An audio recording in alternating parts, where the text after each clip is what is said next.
Choosing between the Navy and the Air Force?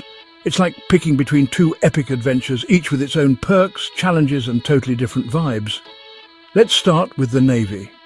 If you want to see the world, this is your ticket. Think ships, submarines and aircraft carriers crisscrossing oceans, pulling into ports you've only ever seen on maps. You'll get killer technical training, everything from nuclear power to aviation and ITT. There's a real sense of brotherhood, especially when you're out at sea for months at a time. But heads up, ship life is tight. Personal space, not much. Deployments can be long, the tempo intense, and you'll miss home. Now the Air Force. This is where tech meets comfort. Air Force bases are known for being top-notch. Nice housing, good food, and plenty of space. Deployments?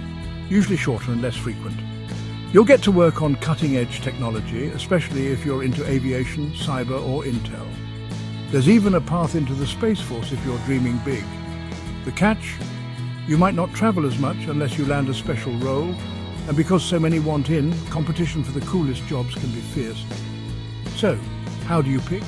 Choose the Navy if you're craving adventure, don't mind close quarters, and are ready to get your hands dirty. Go Air Force if you want stability, high-tech training, and a taste of civilian life with military benefits.